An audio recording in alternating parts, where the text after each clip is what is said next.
He was just a night janitor, mopping floors at Nexus Dynamics, one of the world's most advanced robotics companies. She was his 7-year-old daughter, confined to a wheelchair, dreaming of dancing like the other kids. What happened next would turn the tech world upside down and prove that genius doesn't always wear a lab coat. Sometimes it wears work boots and carries a mop bucket. Before we jump back in, tell us where you're tuning in from. And if this story touches you, make sure you're subscribed, because tomorrow I've saved something extra special for you. The fluorescent lights hummed their usual midnight song through the empty corridors of Nexus Dynamics. Marcus Chen pushed his cleaning cart down the polished hallway, the squeaky wheel marking time like a metronome. At 52, he had the weathered hands of someone who'd spent decades working with tools, though these days those tools were mostly mops and vacuum cleaners, rather than the precision instruments he'd once wielded as a mechanical engineer. The irony wasn't lost on him. Here he was, cleaning the floors of one of the most innovative robotics companies in Silicon Valley, surrounded by millions of dollars worth of cutting-edge technology, while his daughter Emma sat at home unable to walk because he couldn't afford the experimental treatments that might help her spinal condition. Emma had been born with spina bifida, a condition that left her lower body paralyzed. At 7 years old, she possessed a brilliant mind trapped in a body that wouldn't cooperate with her dreams. Every evening when Marcus returned home to their small apartment in San Jose, she would greet him with stories of her day, her eyes lighting up as she described the videos she'd watched of dancers, gymnasts, and other children running freely through playgrounds. The medical bills had destroyed Marcus's previous life. Once a promising engineer at an aerospace startup, he'd been forced to leave his career when Emma's mother abandoned them shortly after the diagnosis. The constant hospital visits, the specialized equipment, the physical therapy sessions that insurance barely covered, it all added up to a mountain of debt that crushed his dreams of returning to engineering. So he took the night shift at Nexus Dynamics.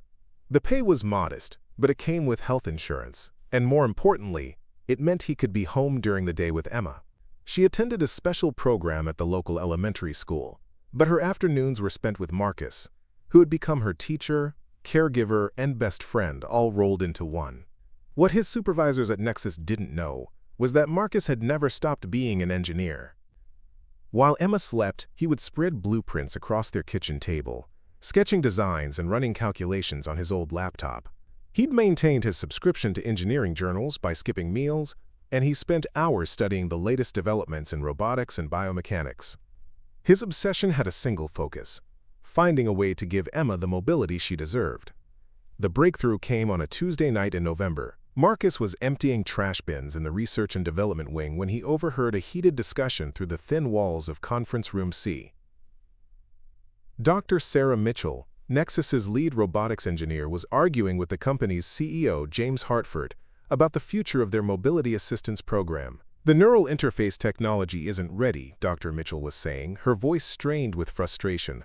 "We're years away from creating a system that can translate brain signals into smooth, natural movement. The lag time alone makes it impractical for real-world applications." Hartford's response was curt. "We've invested $40 million into this project, Sarah. The board is breathing down my neck. We need results, not excuses." "You can't rush innovation, James. The human nervous system is incredibly complex. We're trying to bridge damaged neural pathways with artificial ones. It's like trying to repair a severed telephone cable with dental floss."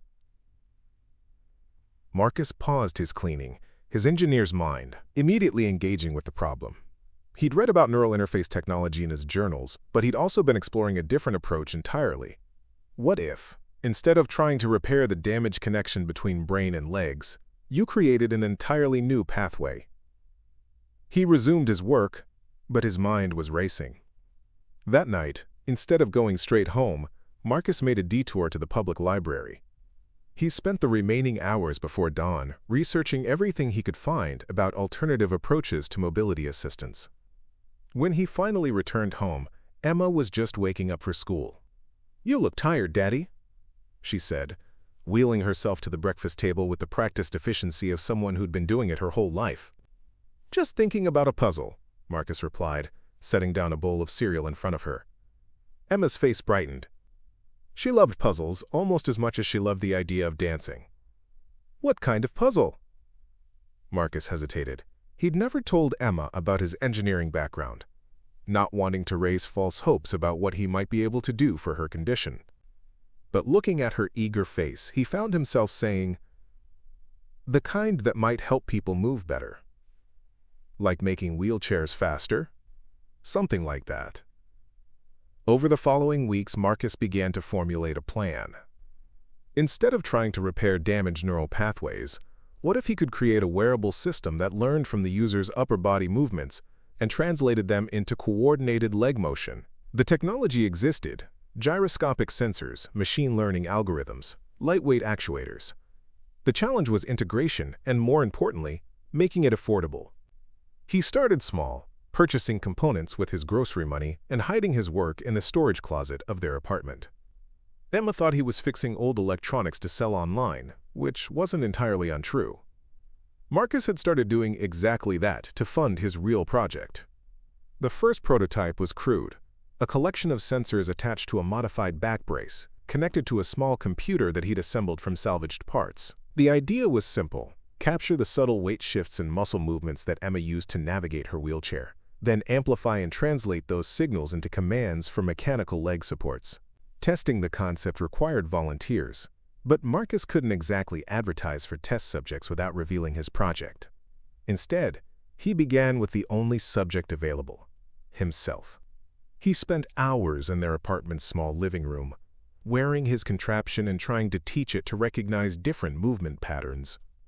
Emma watched these sessions with growing curiosity and delight. Her father, she decided, had become a robot. "Daddy, why are you wearing all those wires?" she asked one evening as Marcus calibrated the sensors. "I'm teaching a computer to understand body language," he explained, which was technically true. "Can you teach it to understand my body language?" The question stopped Marcus cold. He'd been so focused on the technical challenges that he'd lost sight of his original motivation. This wasn't an abstract engineering problem. It was about Emma. That night, after Emma had gone to bed, Marcus made a decision that would change everything. He was going to ask his daughter to help him test the system.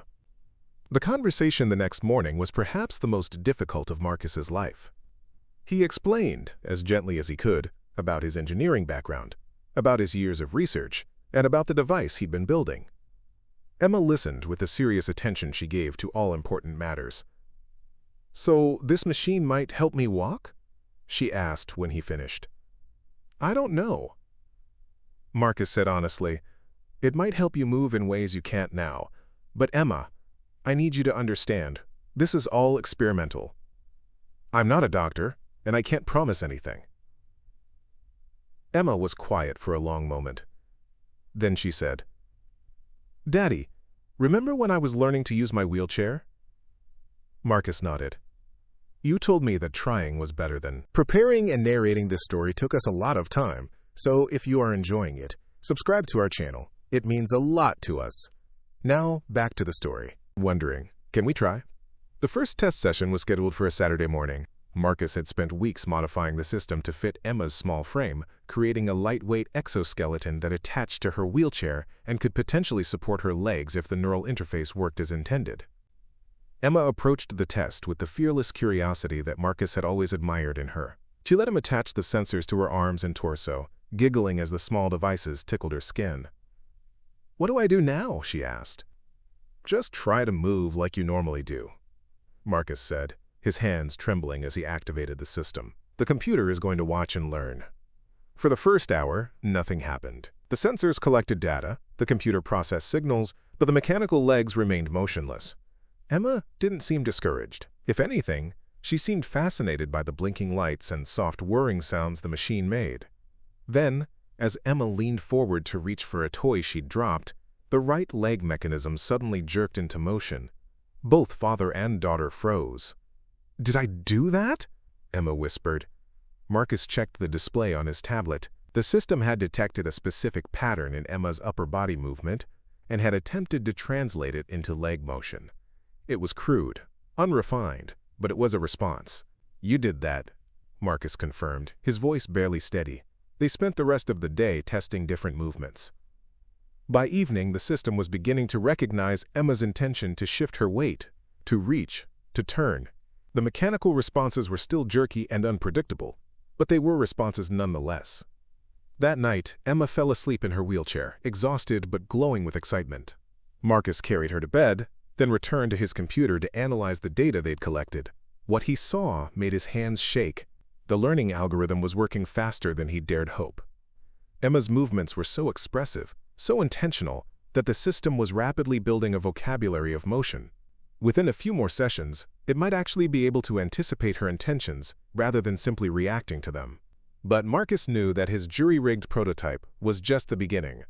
To truly help Emma, and potentially thousands of other children like her, the system would need professional development, clinical testing, and manufacturing resources far beyond what he could provide from his apartment. The question was, how could a night janitor get the attention of the tech industry without losing control of his invention? The answer came from an unexpected source. 3 weeks after their first successful test, Marcus was cleaning the executive conference room at Nexus when he discovered a presentation folder left behind from that day's board meeting. Normally, he would have simply placed it on the reception desk for the owner to retrieve, but something about the title page caught his attention. Competitive Analysis, Emerging Mobility Technologies. Marcus glanced around the empty building, then opened the folder. Inside were detailed reports on dozens of startups and research projects, all focused on assistive technologies for people with mobility impairments.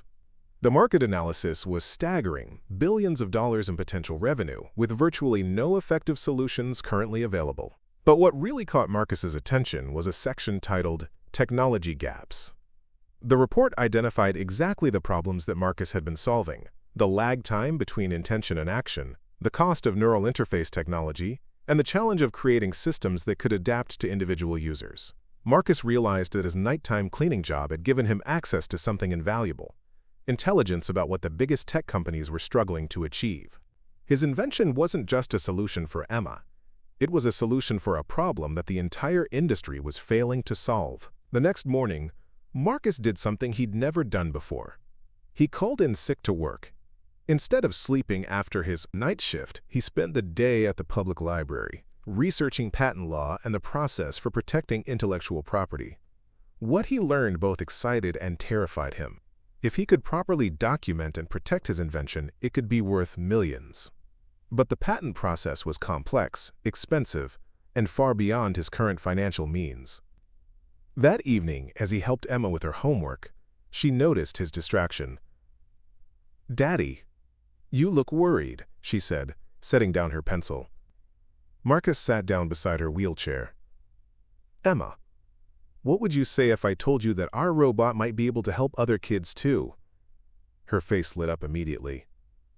"Really? Like how many kids?" "Maybe thousands. Maybe more." Emma thought about this seriously. "That would be really good," she said finally. "But Daddy..." "Yes? Would it mean you couldn't work on it with me anymore?" The question cut straight to Marcus's deepest fear.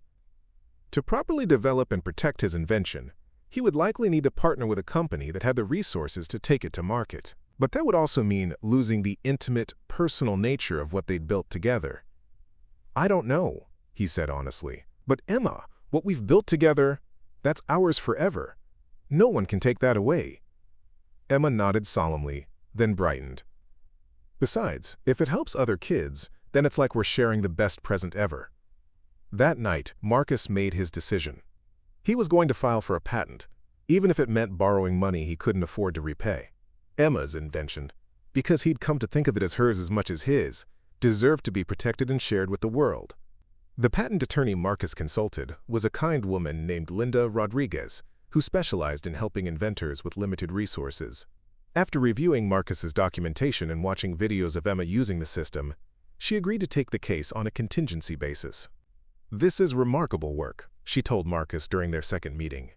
"The learning algorithm alone could revolutionize assistive technology. But Marcus, you need to understand. Once this patent is filed, once word gets out about what you've created, everything changes." "What do you mean?" "I mean that every major tech company in the world is going to want this technology. And they're going to want it badly enough to offer you more money than you've probably ever imagined. But they're also going to want complete control." Marcus thought about Emma, about the other children who might benefit from his work, and about the choice between financial security and maintaining control over his invention. "What if I don't want to sell?" Linda smiled. "Then you'd better be prepared for the fight of your life." The patent application was filed on a cold February morning. Linda had warned Marcus that it would take months for the approval process, but she'd also filed a provisional patent that would provide immediate protection for his invention. Marcus returned to his night shifts at Nexus, but everything felt different now. He was no longer just a janitor cleaning floors. He was an inventor with a potentially world-changing innovation hiding in plain sight. The first sign that word was spreading came 3 weeks after the patent filing. Marcus was emptying trash bins in the R&D wing when he overheard Dr. Mitchell on a phone call. "I'm telling you, James, someone has solved the lag problem," she was saying. "The patent abstract doesn't reveal the methodology, but the claims are incredibly comprehensive. Whoever filed this has created exactly what we've been trying to build for the past 5 years. Marcus's heart began to race. His patent had been noticed. Hartford's voice came through the speakerphone. "Do we know who filed it?" "That's the strange part. It's an individual inventor, not a company. Someone named Marcus Chen." The sound of his own name being discussed by the executives of his employer was surreal. Marcus forced himself to continue emptying trash bins, as if he hadn't heard anything. "I want you to reach out to this Chen person immediately," Hartford continued. "Find out what it would take to acquire this patent. If this technology is as good as you think it is, we need to control it before our competitors get wind of it." That night, Marcus returned home with a mixture of excitement and dread. His invention was valuable enough to attract attention from major corporations, but that attention was coming much sooner than he'd expected. Emma was waiting up for him, which was unusual. She normally went to bed before he returned from work. "Daddy, can we test the robot tonight?" she asked. "I had an idea at school today." "What kind of idea?" Emma's eyes sparkled with excitement. "I was watching the older kids play basketball, and I thought, what if the robot could learn how to help me throw a ball?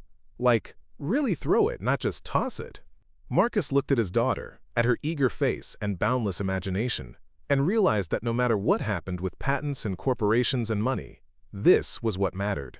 Emma's joy in discovery, her determination to push beyond limitations, her dreams of doing things that others took for granted. "Let's go test your idea," he said. They spent the next 2 hours in their small living room, with Emma wearing the exoskeleton system and attempting various throwing motions. The mechanical arms of the device were crude compared to what a professional development team could create, but they were responsive enough to amplify Emma's movements in ways that surprised them both. By the end of the session, Emma was able to throw a softball across the room with enough force and accuracy to hit a target Marcus had set up. For a child who had never been able to generate that kind of power with her arms alone, it was a revelation. "Daddy," she said as Marcus helped her out of the device, "I think other kids are going to love this." The next morning brought the first of many phone calls that would change their lives. Linda Rodriguez called, just as Marcus was making Emma breakfast. "We've got interest," she said without preamble. "Big interest. Nexus Dynamics wants to schedule a meeting to discuss licensing your patent." Marcus nearly dropped the phone. "Nexus? My employer?" "They don't know you work there, Marcus. As far as they're concerned, you're just the mysterious inventor who solved their biggest technical challenge." "But Marcus, there's something else. They're not the only ones calling."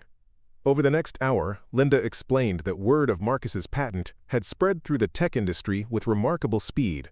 3 other major companies had also requested meetings, and rumors were circulating that several venture capital firms were preparing to offer funding for a startup built around his technology.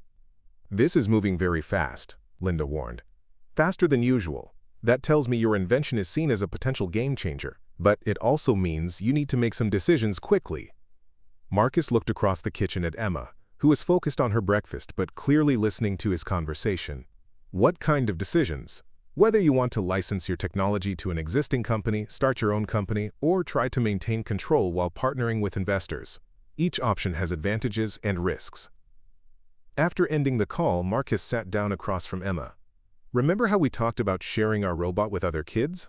Emma nodded. "Well, It looks like some very big companies want to help us do that. But they also want to own our robot. Emma considered this seriously. Would they still let kids use it? Yes, but they would decide how it gets made and how much it costs.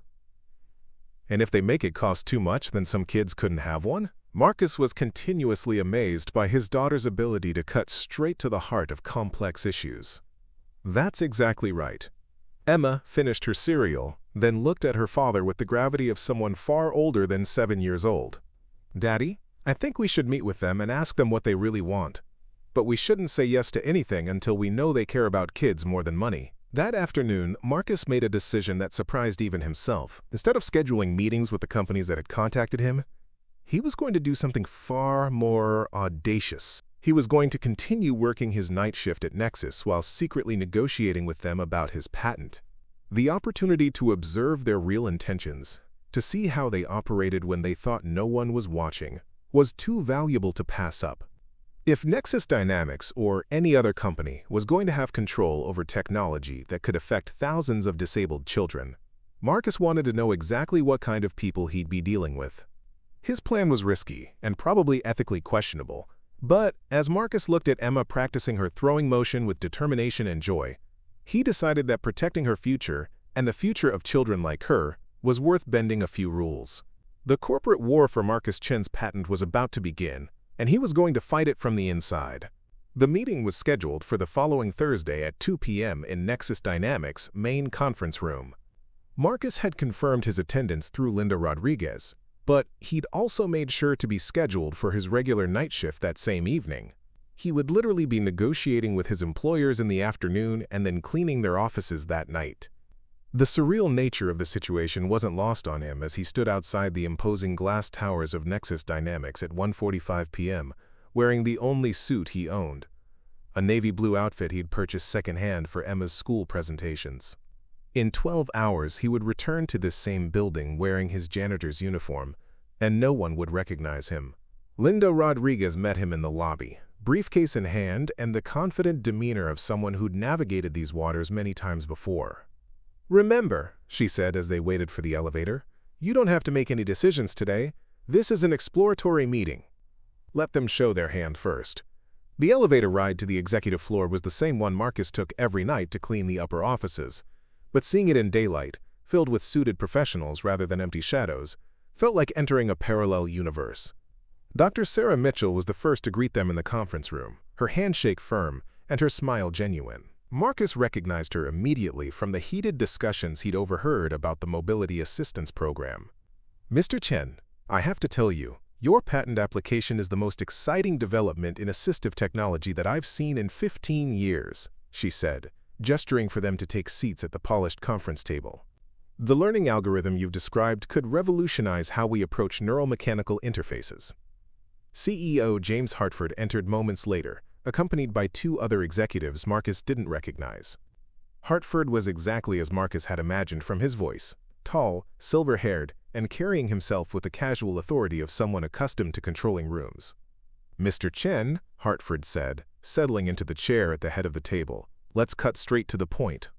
Nexus Dynamics is prepared to offer you $50 million for complete ownership of your patent, plus a royalty structure that could net you another $20 million over the next 5 years.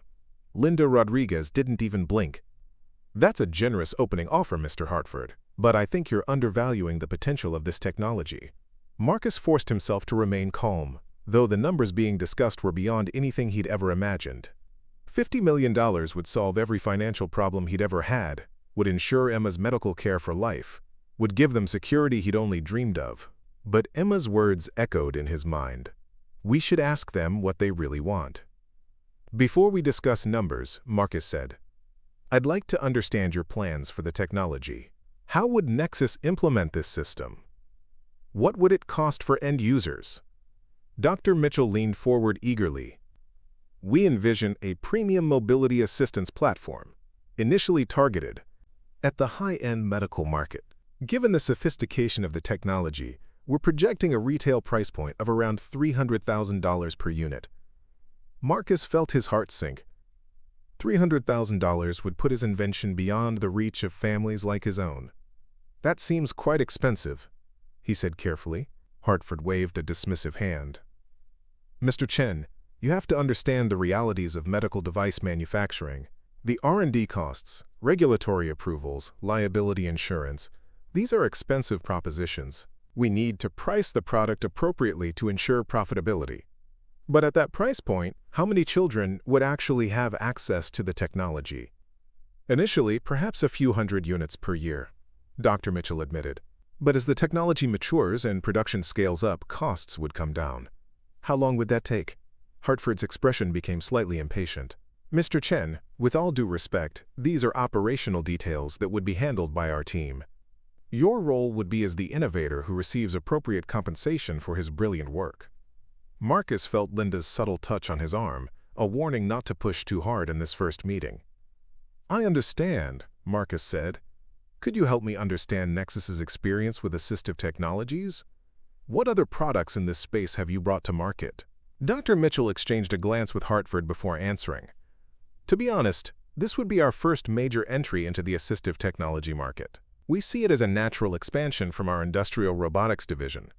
So you don't currently work with disabled children or their families?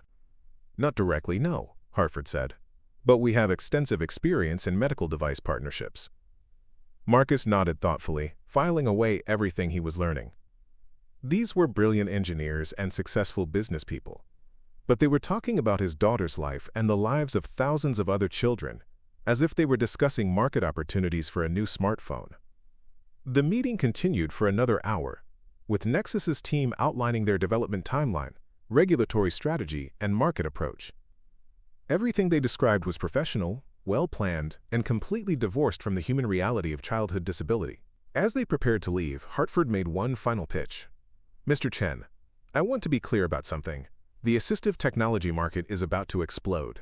Multiple companies are racing to develop solutions, and whoever gets there first with the best technology will dominate the space. If you partner with Nexus, we can ensure that your invention reaches the market quickly and successfully.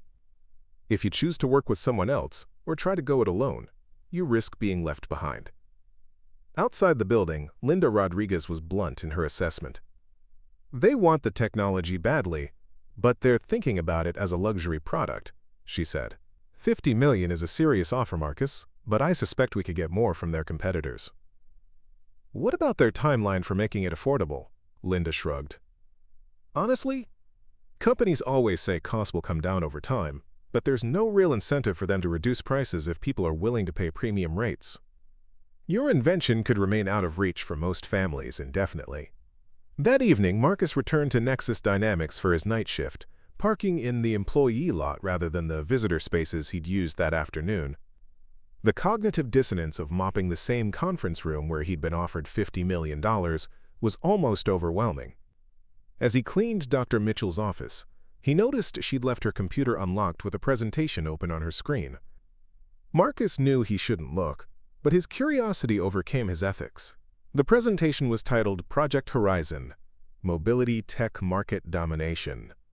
The slides outlined Nexus's strategy not just for his technology, but for acquiring several other assistive technology patents and creating what they called a comprehensive mobility ecosystem. One slide particularly caught his attention. Revenue projections, premium market focus. The numbers showed Nexus projecting massive profits by maintaining high price points and focusing exclusively on wealthy customers and well-funded medical institutions. There was no mention of making the technology accessible to average families, no discussion of sliding scale pricing or insurance coverage advocacy. Nexus's entire business model was built on keeping his invention expensive and exclusive. Marcus took a photo of the presentation with his phone, knowing it was probably illegal, but feeling that he needed evidence of their true intentions. The next morning brought calls from 2 more companies wanting to schedule meetings. Linda informed him that venture capital firms were also circling, and rumors were spreading through the tech industry about a, quote, revolutionary mobility patent that could reshape the entire assistive technology market. Word is getting out faster than I expected, Linda warned. You're going to start getting pressure from multiple directions very soon. As if to prove her point, Marcus's phone rang minutes after ending their call. The number wasn't one he recognized. Mr. Chen, this is David Kim from Harmony Robotics. I'm calling because we'd like to discuss a partnership opportunity that we think might interest you. Harmony Robotics was Nexus's primary competitor, a company Marcus knew mostly through the technical journals he'd been reading. They specialized in consumer robotics and had a reputation for making advanced technology more accessible to average users. "What kind of partnership?" Marcus asked. "We understand you've developed some breakthrough technology in the assistive mobility space. Harmony Robotics has a different philosophy than some of our competitors. We believe advanced technology should benefit everyone, not just the wealthy. We'd love to discuss how we might work together to bring your innovation to the broadest possible market." The conversation lasted 20 minutes, with David Kim outlining Harmony's approach to assistive technology. Unlike Nexus, they had existing relationships with disability advocacy groups, experience with insurance approval processes, and a track record of pricing products for middle-class consumers. "Mr. Chen, could I ask what inspired you to develop this technology?" Kim asked near the end of their conversation. Marcus found himself telling the truth. "My daughter.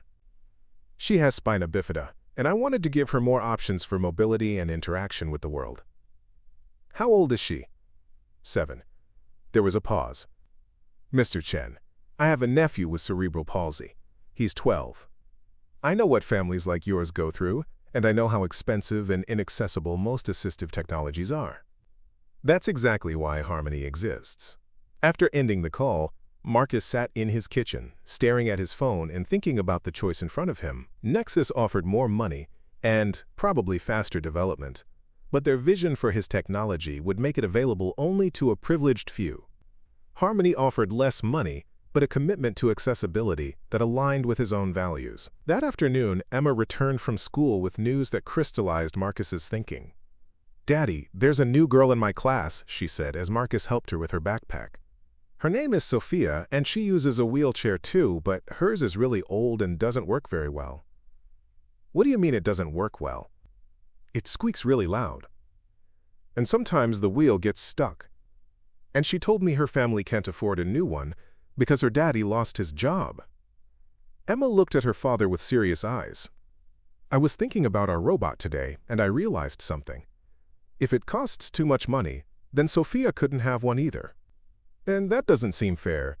That evening, Marcus made his decision. He called Linda Rodriguez and asked her to schedule meetings with Harmony Robotics and 2 other companies that had expressed interest in accessibility-focused approaches to his technology. He also made another decision. He was going to tell Emma about the companies that wanted to buy their invention, and he was going to ask for her input on which approach she thought was best. "You want me to help decide?" Emma asked when Marcus explained the situation. "This technology exists because of you," Marcus said. "You should have a voice in what happens to it." Emma thought about this seriously. "Can I meet the people from the companies? I want to ask them some questions." "What kind of questions?" "I want to ask them if they have kids, and if their kids were like me, would they be able to afford the robot?" Marcus realized that his 7-year-old daughter had just proposed the most effective evaluation criteria he'd heard yet. The second round of meetings began the following week, but this time Marcus brought Emma with him. Linda Rodriguez had initially been skeptical about involving a child in business negotiations, but Marcus convinced her that Emma's perspective was essential to making the right decision. Their first meeting was with Harmony Robotics, held in a conference room that was noticeably more modest than Nexus's executive suite. David Kim greeted them personally, along with Dr. Rachel Martinez, Harmony's head of assistive technology development. What immediately struck Marcus was that Dr. Martinez used a wheelchair herself. "Emma," Dr. Martinez said, positioning herself at Emma's eye level, "your daddy tells me you helped test his invention. What was that like?" Emma, who was sometimes shy with new adults, seemed immediately comfortable with Dr. Martinez. "It was like teaching a computer to be my legs," she said. "At first it didn't understand me very well, but then it started learning how I move and what I want to do." "And what kinds of things did you want to do?" "Throw a ball really far. And maybe someday dance." Dr. Martinez smiled. "I think those are excellent goals. Can I tell you a secret? When I was your age, I wanted to dance too." "Did you learn how?" "I learned a different kind of dancing than I originally imagined. But yes, I learned how to move to music in ways that made me happy." Marcus watched Emma's face light up with the realization that Dr. Martinez understood her dreams from personal experience. The business discussion that followed was refreshingly different from the Nexus meeting. Instead of focusing primarily on profit margins and market dominance, Harmony's team talked about user experience, family impact, and long-term accessibility goals. Our target price point for your technology would be around $30,000, David Kim explained. Still expensive, but within reach for many families, especially with insurance support and financing options. How would you handle families who couldn't afford even that price? Emma asked, surprising the adults with her directness. Dr. Martinez answered without hesitation. We'd work with disability advocacy organizations to create subsidized access programs. No child should be denied mobility assistance because of their family's financial situation. Emma nodded approvingly, then asked, "Do you have kids?" "I have 2 daughters," David Kim said, 8 and 10 years old. "If one of them needed a robot like ours, could you afford it?" Kim paused, clearly thinking about the question seriously. "At $30,000? It would be difficult. But yes, I think we could manage it, especially with payment plans. What about Sophia's family? Her daddy doesn't have a job right now." "That's exactly the kind of situation where our advocacy partnerships would be essential," Dr. Martinez said. "Every family deserves access to technology that could change their child's life." The meeting lasted 2 hours, and by the end, Marcus could see that Emma was impressed with Harmony's approach. But she insisted on meeting with at least one more company before making any recommendations. Their second meeting was with a startup called Adaptive Technologies, founded by a former Google engineer named Michael Torres, whose son had muscular dystrophy. The company was smaller than either Nexus or Harmony, but they had an interesting proposition. "Rather than purchasing your patent outright," Torres explained, "we'd like to propose a partnership where you retain ownership of the core technology but license it to us for development and manufacturing. You'd receive ongoing royalties, but more importantly, you'd maintain some control over how the technology is implemented." This approach hadn't occurred to Marcus, and he found it intriguing. Maintaining ownership would mean he could ensure the technology remained affordable and accessible, even as the company grew and evolved. Emma's questions for Torres were similar to those she'd asked the Harmony team, but she added a new one. "If Daddy keeps owning the robot, does that mean he can make sure other companies don't buy it and make it too expensive?" Torres nodded. "That's exactly right. Your father could license the technology to multiple companies, ensuring competition that would keep prices reasonable." After the meeting, Emma was thoughtful during the drive home. "What do you think?" Marcus asked. "I like that we could still own our robot," she said. "But I also like that Dr. Martinez understands about dancing." That evening, as Emma practiced with their prototype system, Marcus realized that the choice wasn't just about money or business strategy. It was about what kind of world he wanted his daughter to grow up in, and what kind of legacy he wanted their invention to have. The decision became more complicated when Marcus received an unexpected visitor at his apartment the following Saturday morning. He was helping Emma with her weekend homework when the doorbell rang, and he opened the door to find Dr. Sarah Mitchell standing in the hallway, looking decidedly uncomfortable. "Dr. Mitchell," Marcus said, unable to hide his surprise. "What brings you here? May I come in? I have something important to discuss with you." Marcus glanced back at Emma, who was watching curiously from her wheelchair at the kitchen table, then stepped aside to let Dr. Mitchell enter. "Mr. Chen, I'm going to be direct," Dr. Mitchell said, declining his offer of coffee. "Nexus is prepared to increase our offer to $75 million, but there's something you need to know about the competitive landscape you're entering." She pulled out a tablet and showed Marcus a news article dated that morning. The headline read, "Tech Giants Race to Acquire Revolutionary Mobility Patent." Word has leaked to the press. Dr. Mitchell continued, "By Monday morning, every major technology company in the world is going to know about your invention.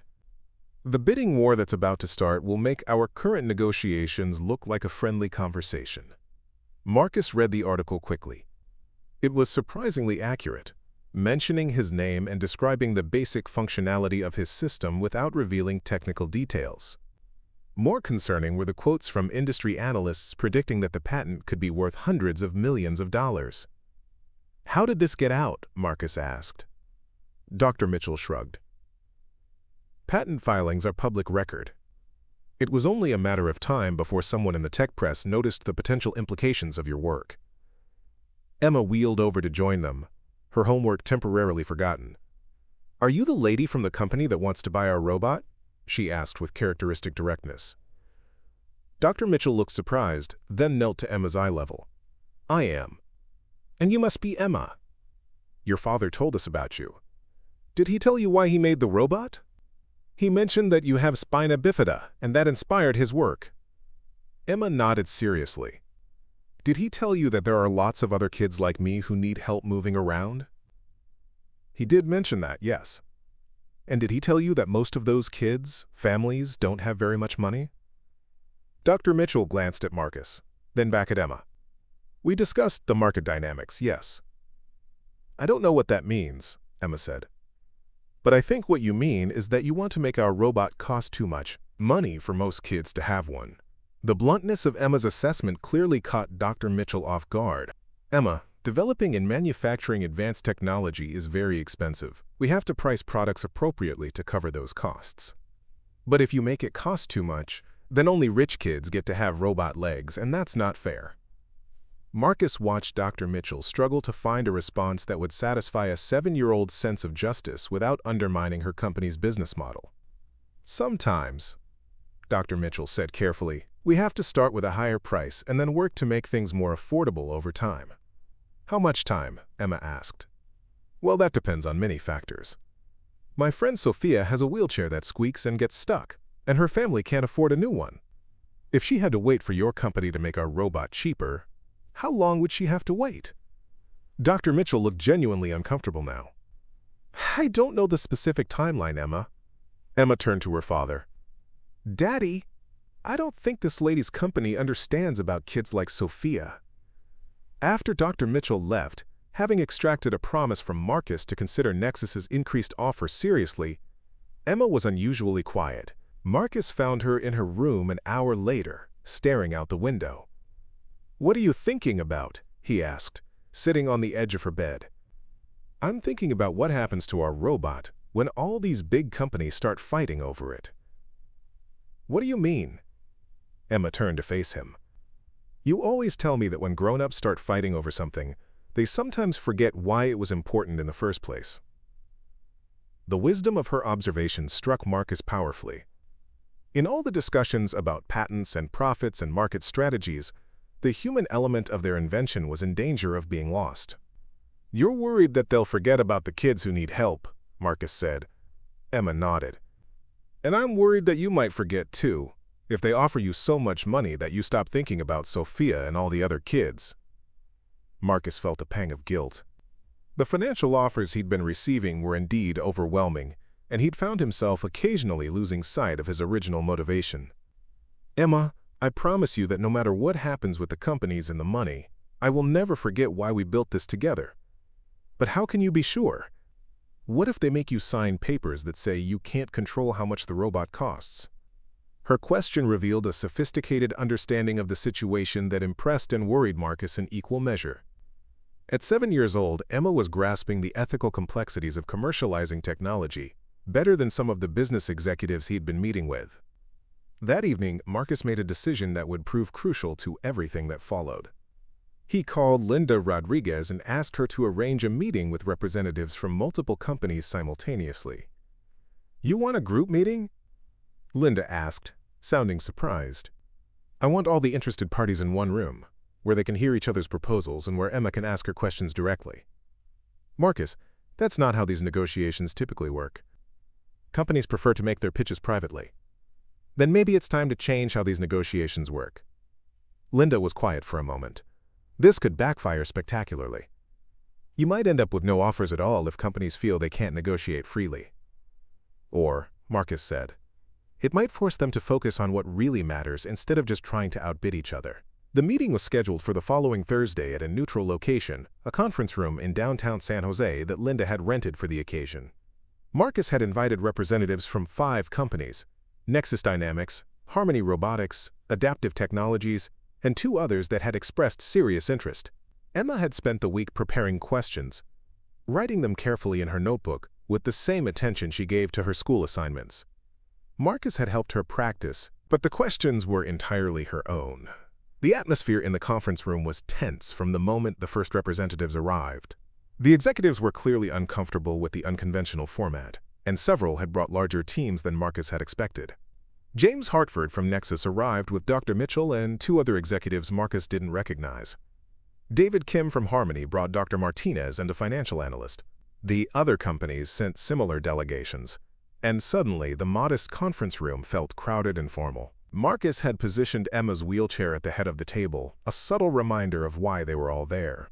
Linda Rodriguez sat beside them, legal pad ready, but Marcus had made it clear that this meeting would be different from traditional negotiations. "Thank you all for coming," Marcus began. "Before we discuss offers and terms, I'd like you to meet the person who inspired this technology. Emma has some questions for all of you." Emma looked around the table at the assembled executives, her composure remarkable for a child facing a room full of powerful adults. She opened her notebook and read her first question. "How many kids like me live in your state?" The question caught everyone off guard. Dr. Martinez from Harmony was the first to respond. "In California, there are approximately 15,000 children with various mobility impairments," she said. "Thank you," Emma said, making a note. "And how much money do most of their families make?" James Hartford shifted uncomfortably. "Emma, that's a complicated question. Family incomes vary widely." "But what's the average?" Emma persisted. David Kim consulted his tablet. "The median household income for families with disabled children is actually lower than the general population, usually around $50,000 per year." Emma wrote this down carefully, then asked her next question. "If a robot like ours costs $300,000, how many of those 15,000 kids could afford one?" The silence in the room was profound. Marcus watched the executives realize that a 7-year-old had just demolished their market assumptions with elementary school math. "Very few," admitted Michael Torres from Adaptive Technologies. "Maybe a few hundred families at most." "That means 14,700 kids wouldn't get robot legs even though they need them," Emma said matter-of-factly. Hartford tried to recover. "Emma, that's why companies like Nexus work to reduce costs over time. Eventually, the technology becomes more affordable." "How long does that usually take?" Emma asked. "Well, it depends on various market factors. I mean, how long did it take for your other inventions to get cheaper so regular families could buy them?" Hartford looked to Dr. Mitchell for help, but she seemed equally stumped by the directness of Emma's questioning. "Our company primarily serves industrial clients," Dr. Mitchell said. "We don't typically manufacture consumer products." Emma turned to the next executive. "What about your company?" For the next hour, Emma systematically questioned each company representative about their experience with assistive technology, their plans for pricing Marcus's invention, and their timeline for making it accessible to average families. What emerged was a picture that troubled Marcus deeply. Most of the companies had little or no experience working with disabled children or their families. Their business models were built around high-margin products sold to wealthy customers or well-funded institutions. None had concrete plans for making the technology affordable within the first 5 years of development. Emma's final question was the most pointed of all. "If you had a daughter like me and another company owned the robot that could help her, but they made it cost so much that you couldn't buy it for her, how would that make you feel?"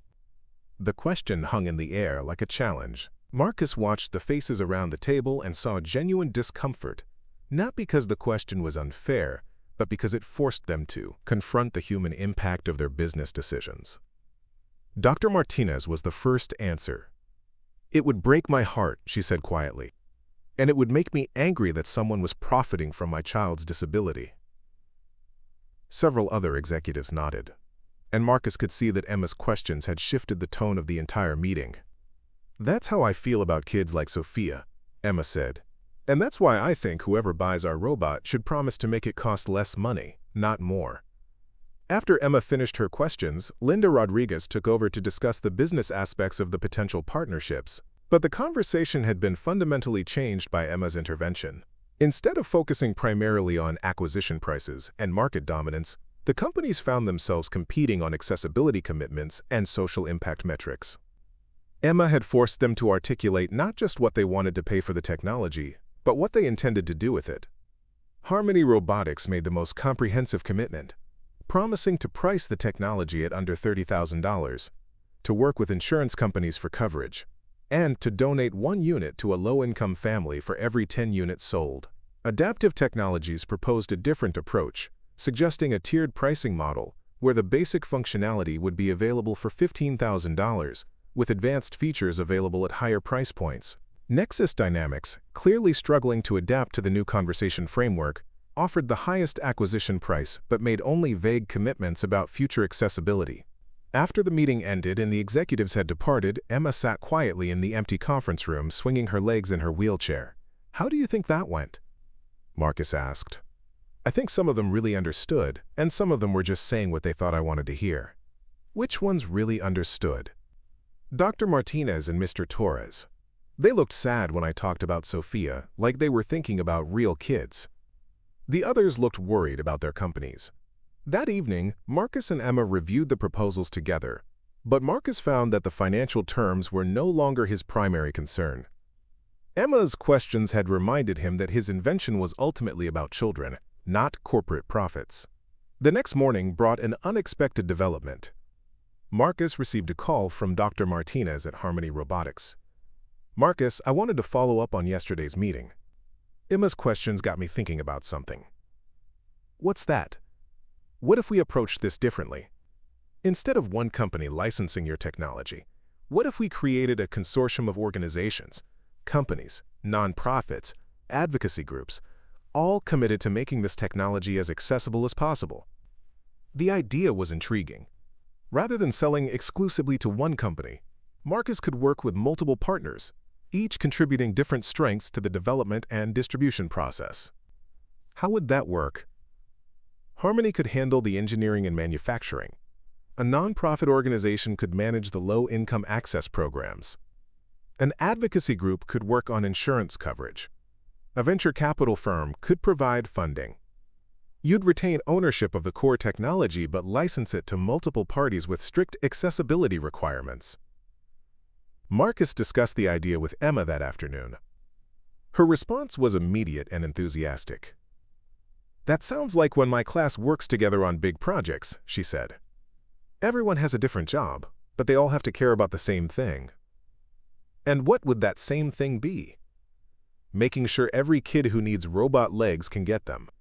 Over the following weeks, Dr. Martinez and Marcus worked together to develop the consortium concept. They approached several organizations that shared their commitment to accessibility, including the National Spina Bifida Association, a foundation that funded assistive technology research, and a venture capital firm that specialized in social impact investments. The response was overwhelmingly positive. Each organization brought unique resources and perspectives to the project, and all were willing to accept lower profit margins in exchange for being part of something that could genuinely change children's lives. But not everyone was pleased with this development. James Hartford from Nexus Dynamics called Marcus personally to express his concerns.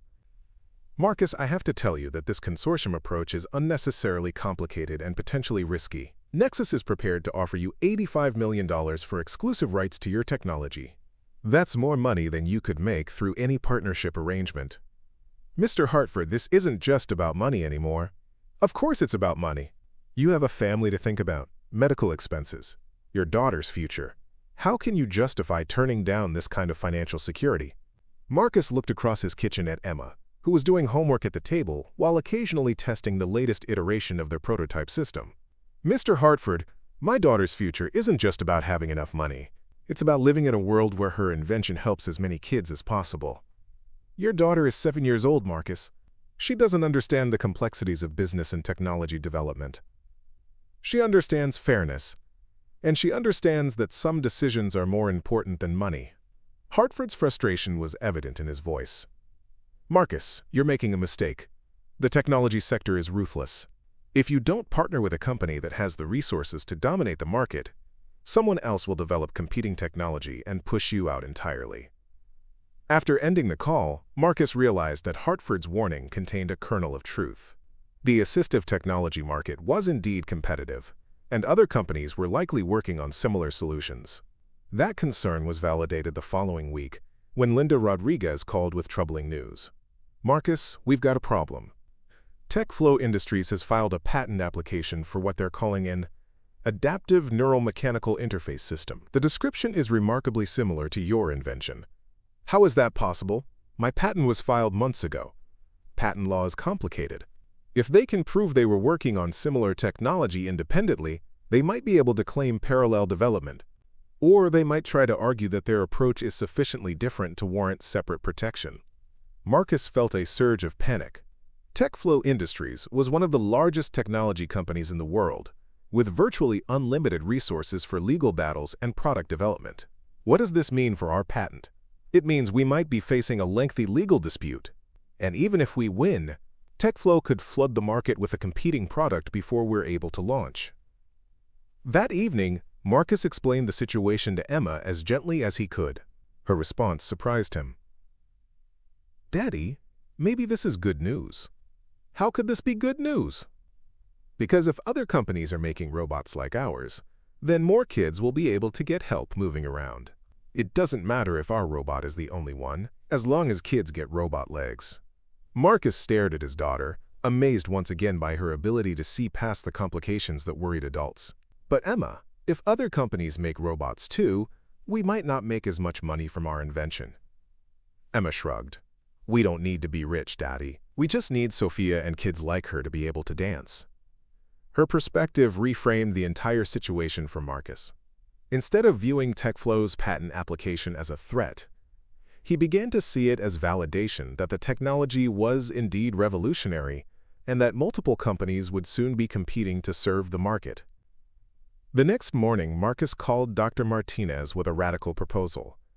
What if we made our patent openly available?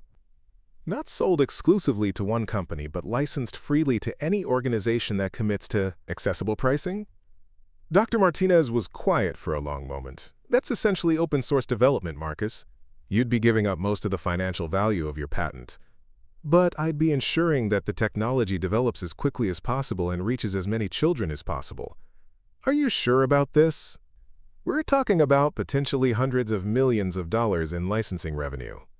Marcus looked at Emma, who was listening intently to his side of the conversation. "Dr. Martinez, my daughter just reminded me that the goal was never to get rich. The goal was to help kids dance. The decision to open source the patent created a firestorm in the technology industry. Some analysts called it brilliant, predicting that Marcus's approach would accelerate development and create a larger market for complementary products. Others called it naive, arguing that he was throwing away a fortune and potentially stifling innovation by removing profit incentives. But the response from the disability community was overwhelmingly positive. Advocacy organizations praised Marcus for prioritizing access over profit, and several nonprofits offered to help coordinate development efforts among multiple companies. Emma's reaction was characteristically direct. Now all the companies have to work together to make the best robot legs, instead of fighting about who gets to own them. Within weeks of Marcus's announcement, 5 different companies had committed to developing products based on his open-source patent.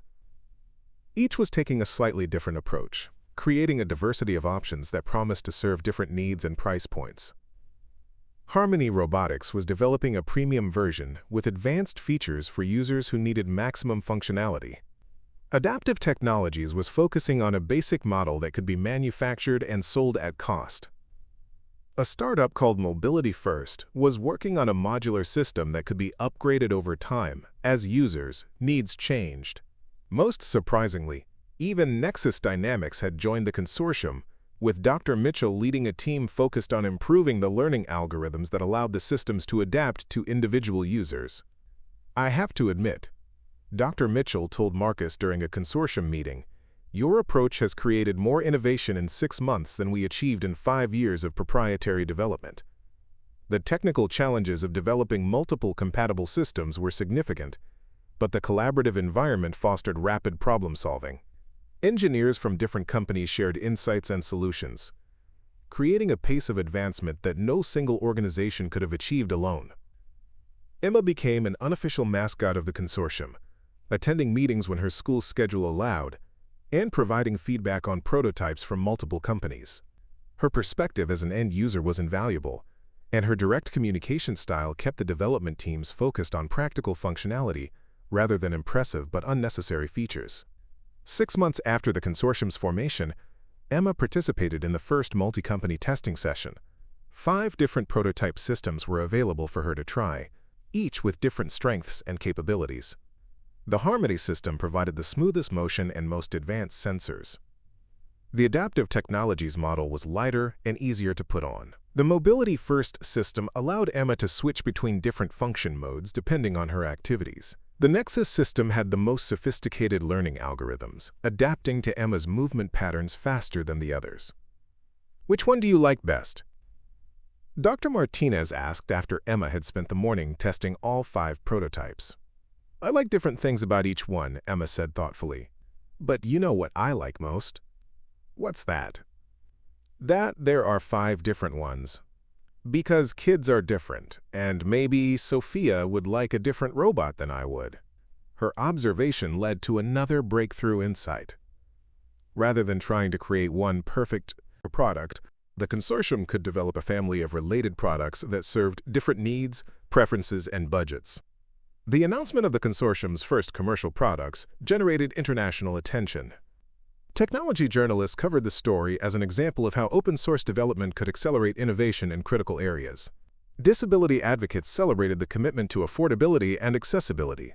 Business analysts debated whether Marcus's approach represented a sustainable model for future technology development. But for Marcus, the most meaningful coverage came from a local news station that interviewed families using the early prototype systems. Sophia's family had been selected to receive one of the first Adaptive Technologies units through a non-profit access program. Marcus and Emma watched the news segment together, seeing Sophia take her first steps with the assistance of technology that had begun in their kitchen.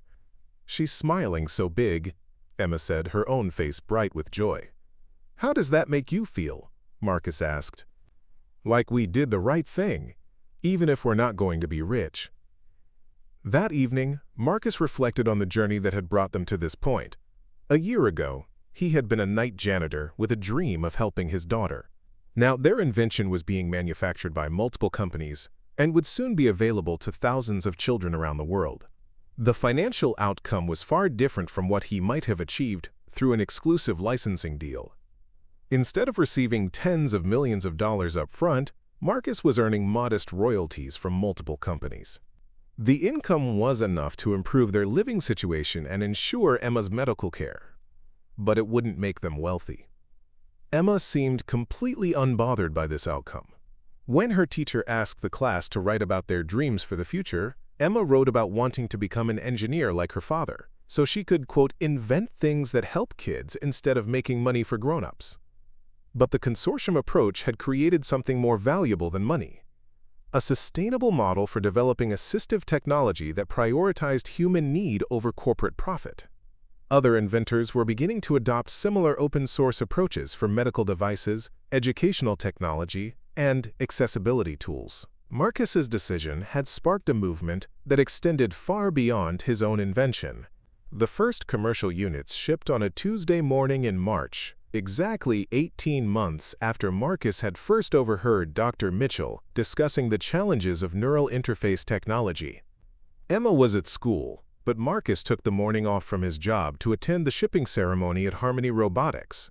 He still worked as a night janitor at Nexus Dynamics, a choice that puzzled many people but made perfect sense to him.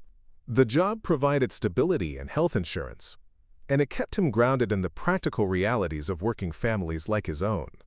Dr. Mitchell, who now knew about Marcus's employment at Nexus, had offered him a position as a consulting engineer multiple times. But Marcus preferred to maintain his independence and his connection to the community he was trying to serve. "You know," Dr. Mitchell said as they watched the first shipment of mobility devices being loaded onto delivery trucks, "you could be making 10 times more money if you came to work for us full-time." Marcus smiled. "Dr. Mitchell, I learned a long time ago that having enough is different from having everything." "And what's enough for you?" Marcus thought about Emma, about Sophia, about the hundreds of children who would soon receive their own mobility assistance systems. Enough is knowing that when Emma grows up, she'll live in a world where kids like her don't have to choose between getting help and their families going bankrupt. That afternoon, Marcus picked Emma up from school and found her practically vibrating with excitement. "Daddy, guess what happened today?" "Tell me." "Mrs. Rodriguez told our class about the robots you invented. and she said that kids all over the world are going to be able to use them. And Sophia raised her hand and said her robot is coming next week. They drove home through the familiar streets of San Jose, past the apartment complexes and strip malls that made up their neighborhood. Nothing had changed visually, but everything felt different to Marcus. Their small apartment was still small, but it no longer felt limiting. Emma's wheelchair was still necessary, but it no longer represented the boundaries of her possibilities. That evening, as Emma practiced with their original prototype system, now primitive compared to the commercial versions, but still precious as the foundation of everything that followed, Marcus realized that his greatest achievement wasn't the technology itself. It was proving that sometimes the most powerful innovations come not from trying to solve abstract problems, but from loving someone enough to change the world for them. Emma looked up from her practice session, the mechanical legs of their homemade system responding to her movements with the familiar whir of servo motors and the soft click of sensors. "Daddy, what are you thinking about?" "I'm thinking about how proud I am of you." "Because I helped test the robots?" "Because you helped remember what they were for." Emma smiled, the expression that had guided every decision Marcus had made over the past year and a half. Tomorrow, children around the world would take their first steps with technology that had been born from a father's love and a daughter's dreams. But tonight, it was still just the two of them in their small living room, working together on their impossible machine, proving that the most important inventions begin not in laboratories or boardrooms, but in the space between a parent's determination and a child's hope. 5 years later, Marcus stood before an auditorium filled with engineers, medical professionals, and disability advocates at the International Conference on Assistive Technology. The invitation to deliver the keynote address had surprised him, but Emma had insisted he accept. "Tell them about the kitchen table," she had said when he showed her the invitation. At 12 years old, Emma was taller now, her voice stronger, but her wisdom remained as clear as ever. The auditorium was packed with 1,500 attendees, representing companies and organizations from 43 countries. Marcus looked out at the sea of faces and felt the familiar nervousness that came with public speaking, but also a deeper sense of purpose. 5 years ago, he began, I was a night janitor who couldn't afford the mobility assistance my daughter needed. Today, over 50,000 children worldwide are using technology that grew from our kitchen table experiments. This transformation didn't happen because of market forces or corporate strategy. It happened because we remembered that innovation serves people, not the other way around. In the front row, Emma sat in her newest mobility device, a sleek system developed by the 4th generation of the consortium. The device was barely recognizable as an evolution of their original prototype, but the core technology remained the same. Sensors that learned from the user's intentions and translated them into smooth, natural movement. Marcus clicked to his first slide, a photo of their cramped apartment kitchen with blueprints scattered across the table. Innovation often begins in the most unlikely places, with the most unlikely people. The janitor who sees what others overlook. The child who asks the questions adults are afraid to voice. The family that refuses to accept limitations as permanent. The audience was completely silent, absorbed in Marcus's story. He talked about the early failures, the breakthrough moments, and the difficult decisions that had shaped their journey. But he spent most of his time discussing what had happened after they chose collaboration over competition. The open-source approach wasn't just about making our technology accessible, Marcus explained. It was about creating a new model for how we develop solutions to human challenges. When profit becomes the primary driver, innovation tends to serve the profitable rather than the needy. A slide showed the current landscape of mobility assistance technology. 12 different companies now manufactured devices based on Marcus's original patent, serving price points from $8,000 to $60,000. Insurance coverage had improved dramatically as competition drove down costs, and advocacy groups negotiated better policies. The most important metric isn't how much money the technology has generated, Marcus said. It's how many children now have access to mobility options their families can afford. Emma had prepared her own presentation for the conference, speaking to a smaller group of young engineers about user-centered design. Marcus had watched her earlier session, marveling at how naturally she communicated complex ideas about human-machine interfaces. The engineers who designed the best assistive technology, Emma had told her audience, are the ones who remember that they're designing for real people with real dreams, not just for bodies that need fixing. After Marcus's keynote, the conference organizers hosted a panel discussion featuring representatives from all the companies in the consortium. The conversation focused on lessons learned from 5 years of collaborative development.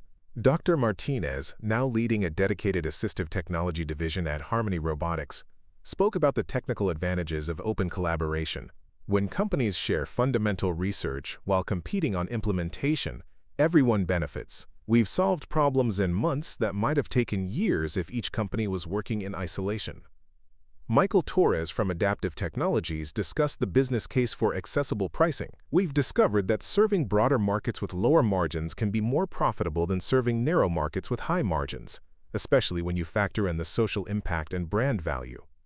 Even James Hartford from Nexus Dynamics, who had initially opposed the consortium approach, acknowledged its success. I was wrong about the economic implications of open-source development. The market has grown faster and larger than any of us projected, creating opportunities that wouldn't have existed under exclusive licensing. The most compelling presentation came from Sophia's mother, Maria, who had flown in from San Jose to represent families who had benefited from the accessible pricing initiatives. Sophia, now 12, demonstrated her current mobility device for the audience.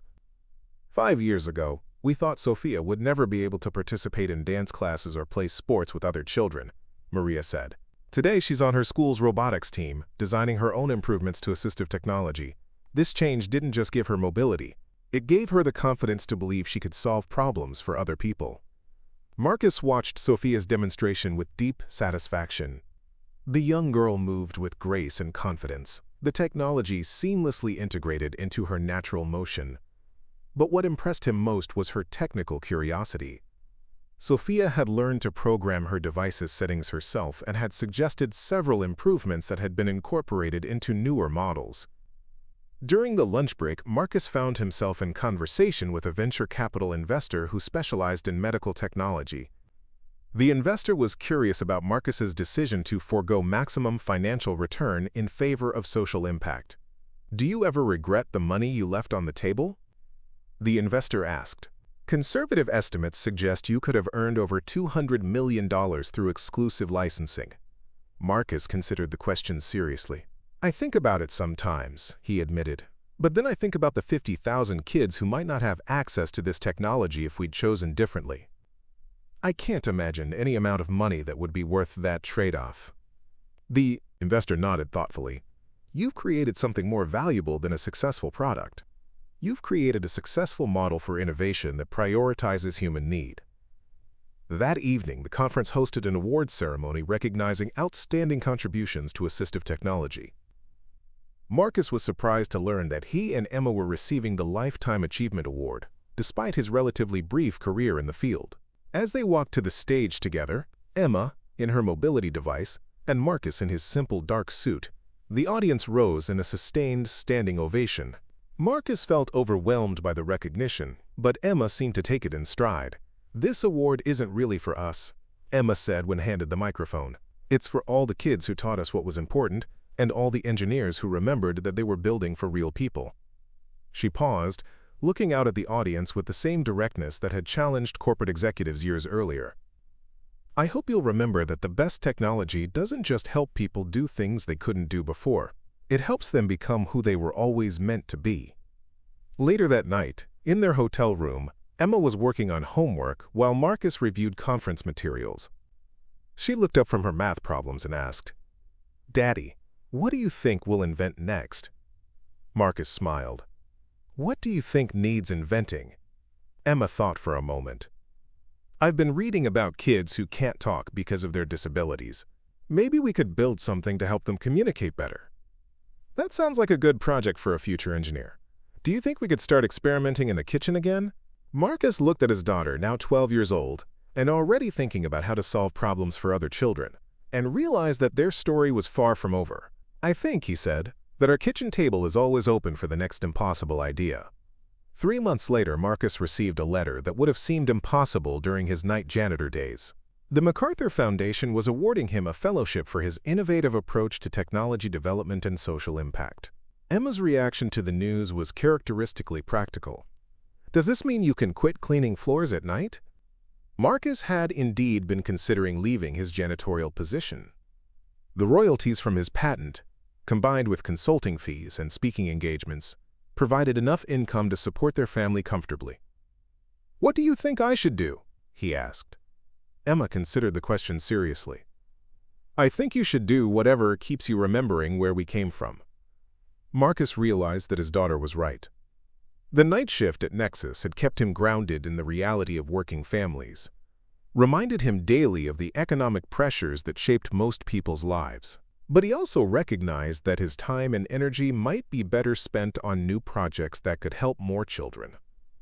The solution came from an unexpected source. The local community college approached Marcus about teaching evening classes in engineering and innovation. The program would serve working adults who couldn't attend traditional day programs, many of them facing economic challenges similar to what Marcus had experienced. "I could teach people how to solve problems with limited resources," Marcus told Emma, "and how to remember what they're really trying to accomplish." Emma approved enthusiastically. "And maybe some of your students will invent things that help people too." Marcus accepted the teaching position and gradually transitioned away from janitorial work. His classes filled immediately with students who were drawn not just to his technical expertise, but to his story of achieving extraordinary results through persistence and clear purpose. One of his first students was a single mother whose son had autism. She was working on developing communication tools that could adapt to different learning styles and sensory needs. Another student, a former military mechanic, was exploring prosthetic technologies that could be manufactured and repaired in underserved communities. Emma often attended Marcus's classes, helping demonstrate the mobility devices and sharing her perspective as a user of assistive technology. The students were consistently impressed by her technical knowledge and her ability to articulate complex design challenges. "Your daughter," one student told Marcus, "is going to be an incredible engineer someday." "She already is," Marcus replied. "She just hasn't graduated yet." As Emma entered high school, she began participating in robotics competitions and science fairs. Her projects consistently focused on assistive technology, but with increasingly sophisticated approaches to human-centered design. Her sophomore year project involved developing a communication device for children with limited mobility and speech capabilities. The device used eye tracking and facial muscle sensors to translate micro-expressions into words and phrases. Emma's presentation to the science fair judges was compelling not just for its technical sophistication, but for her articulation of the human need it addressed. "Communication isn't just about transmitting information," she explained. "It's about connecting with other people and expressing who you are. Kids with communication disabilities need technology that helps them share their personalities, not just their basic needs." Marcus watched from the audience, remembering the 7-year-old who had questioned corporate executives about fairness and accessibility. Emma had grown into a young woman who combined technical brilliance with unwavering ethical clarity. Her project won first place at the regional science fair and attracted attention from several universities offering early admission programs. But Emma's response to the recognition was the same as it had always been, focused on the children who could benefit from her work rather than the personal accolades. "Awards are nice," she told the local newspaper reporter who interviewed her, "but the real measure of success is whether Sophia's little sister will have better communication options than Sophia did." 10 years after their first kitchen table experiments, Marcus published a book about their journey titled The Kitchen Table Innovator. The book became required reading in engineering ethics courses and was translated into 15 languages. But for Marcus, the most meaningful recognition continued to come from families whose children had been helped by technologies developed through the consortium model. Letters arrived regularly from parents around the world, sharing photos and stories of their children's achievements. Emma kept a bulletin board in her bedroom covered with these photos.